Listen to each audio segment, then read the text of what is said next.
We have Eric Doc Wright, founder of Vets to PM. Eric, come on up.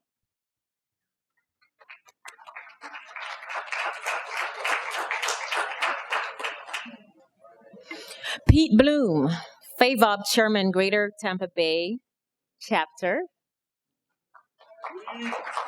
That's my chairman. I'm his VP. Hi, Pete. Ricardo Garcia, co-founder, director of Programs Veterans Entrepreneurship Initiative, VEI. Dave McClare, veteran and military family representative, Career Source Tampa Bay at MacDill Air Force Base.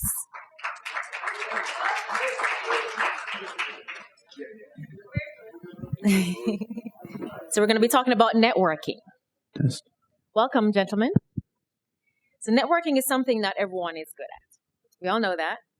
But it's something everyone must do. Simply attending the expo will greatly expand your professional career network. And while you're here, learn additional proven methods to grow your network, both online and offline. So I have some questions for you. And these are going to be general questions, but we'll do them in order. I'm going to go with Eric. Okay, at the end. Okay, so Eric, since networking comes naturally to some people, but others feel uncomfortable meeting with strangers, what are some icebreaker questions or pieces of advice you give to people without much experience in networking?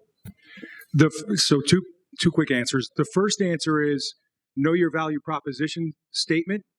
Your dog should know it. Your kids should know it. Everybody in your company should know it. Practice that. And it's different than an elevator pitch. A VPS is who I am, what I do, who I do it for, and what benefit they get out of having me do that for them, right? So that they get the value first. It's a statement about you, but it's not for you. It's for the person listening. So they can determine in their head whether you can help them or not. Okay? Makes the following conversation easy. And then my buddy Chip, if he's out there in the audience, Chip, I'm ad-libbing on this one because he gave me a great answer, and I wanted to share it with you. He always asks, what are 3 challenges?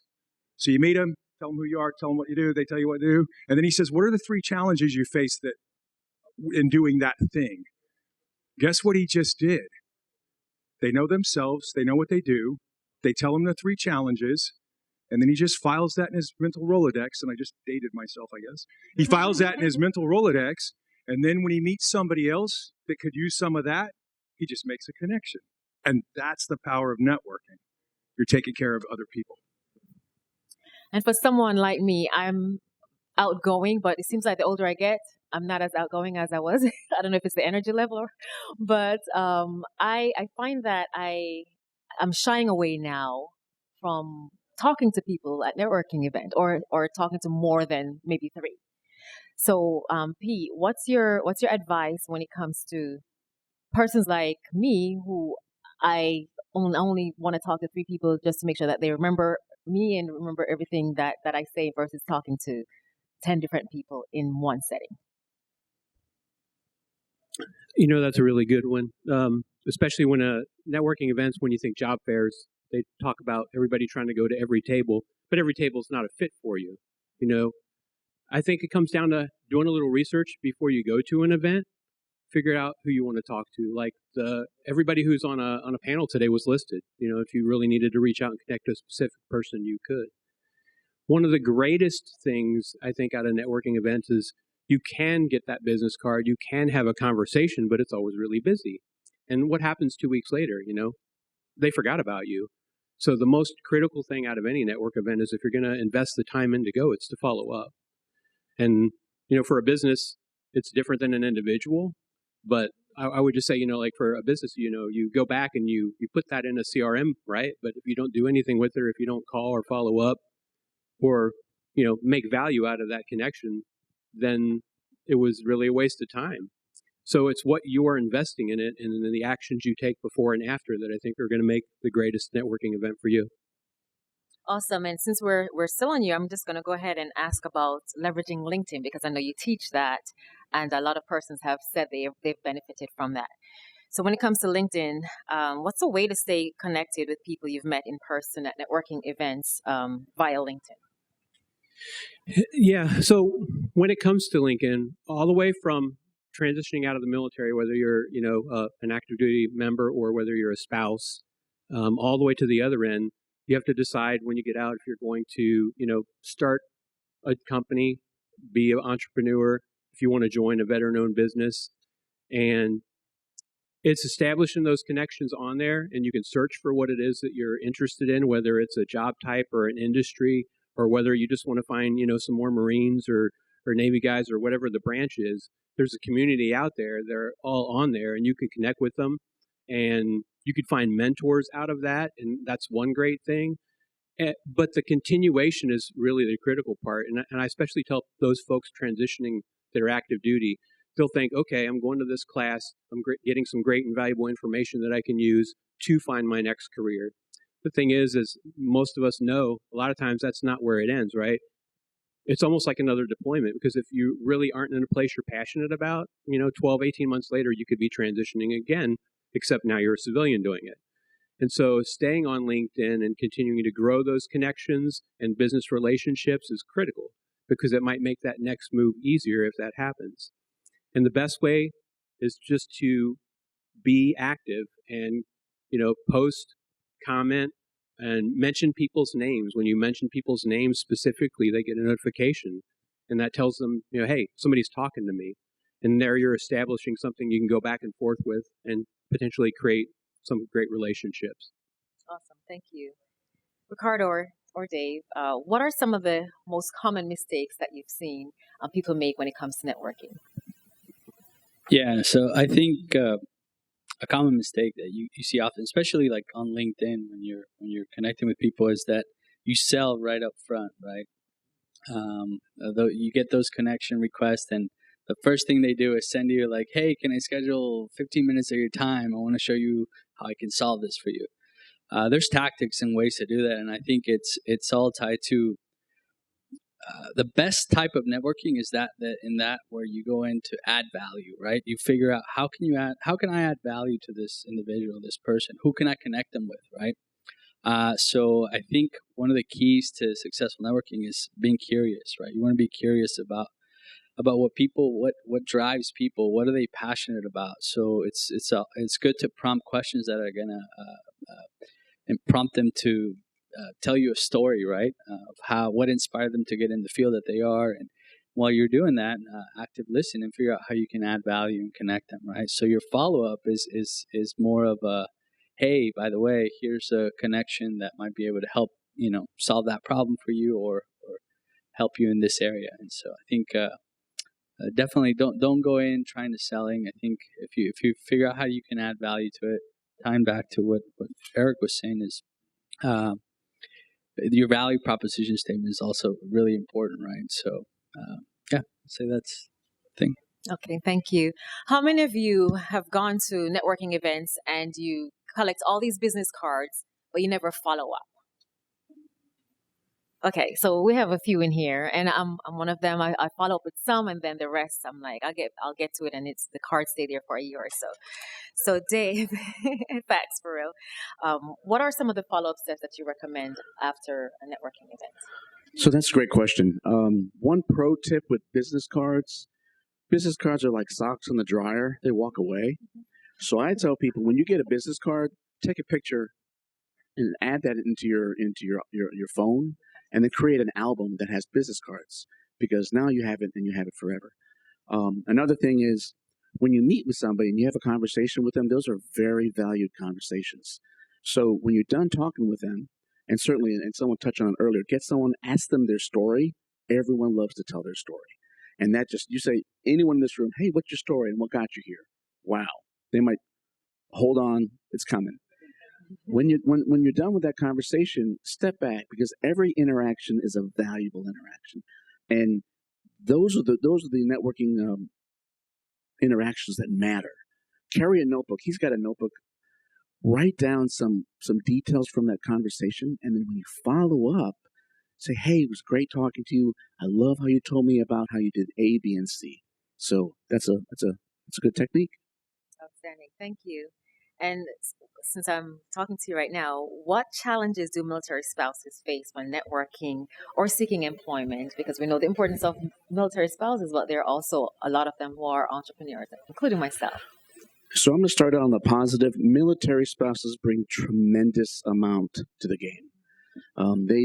They're anyone who manages a household, anyone who takes care of the kids and the finances when the husband or a wife is deployed, because sometimes people think of military spouses as just the women, but there's men that are military spouses as well. So that's something important to consider. Some of the challenges that they have is deployments and frequent moves. Okay, so when the husband or wife are deployed, that kind of takes them out of the game for working sometimes. So that kind of creates a problem for working. Additionally, just the frequent moves. And sometimes there's gaps in service and gaps in time of working. And I'm a recruiter by trade, been doing it for 2 decades. Kind of a red flag when there's gaps. However, I ask the question, can you tell me about the gaps? When someone explains to me that they're a military spouse, this, that, and the other, then I understand. What's most important is when you have for anybody, when you have a conversation with an employer, you want to explain and have it kind of prepared. What is the value that you bring?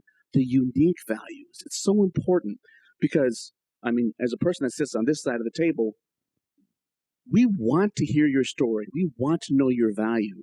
So please don't just come at us with leadership. Tell us specifically what you're good at, but also tell us you're open to other things. Awesome. And what are some ways you would say they'll be great for them to market themselves and what they do? Just details and talking about themselves. I'm sorry, I didn't understand the question. When it comes, what can make them more marketable? So preparation, of course, is key. Winging is never a good idea. So before you go to a job fair or a gathering like this, do your homework, know your audience, know the types of companies and the people that are going to be there, and then kind of in that little summary block of your resume at the very top, the skills that you bring, kind of have that in the back of your head that you can inject into your elevator pitch, so you can go ahead and just say, hey, I can do this, A, B, and C. And also, regardless of who they are, and even if they don't seem like that company or that person's a good fit right now, they may be in the future, get their contact information, connect with them on LinkedIn, and follow up. Thank you. Any military spouses in here? So we have a couple. So what resources does Career Source have to offer military spouses? So my superpower is my coworker, Gigi Mays. Gigi Mays and I work together on MacDill Air Force Base. She is not only a 20-year veteran in the Air Force, which is amazing. I'm from the Army. We give each other a hard time, but the bottom line, I love all the services. She works with spouses, works with them one-on-one, teaches them how to update their LinkedIn, how to, the resume, how to become discoverable on LinkedIn, and then, the resume helps, and then going ahead and targeting companies. So she's an expert in that field. Everybody here, please connect with her, especially spouses, because she's got the magic. Awesome, thank you. And for our other 3 panelists, I'm going to ask, what's one piece of advice you'd give when it comes to professional networking before you leave here? What's one piece, each of you, if you can just give us one thing? Yeah, I can start. So I think it's tied to leveraging LinkedIn. It's critical, right? You want to stay up to date on the platform, keep your profile up to date and all that good stuff. But especially if you're starting a business or you have a business, you got to position yourself as a subject matter expert in the respective field that you're in. So the stuff that you share on LinkedIn, be sure it's something that adds value, that aligns to your area of expertise in your field. If you position yourself as a subject matter expert in that field, then all of a sudden you'll be able to generate what is called earned media, right? It's one of the pipelines that funnels into your channels to market, and essentially it's free, right? You become a subject matter expert in a certain field and whatnot. When you come to places like this, like he mentioned, right? Make a list of people that you want to connect with and what you want to get out of that connection, right?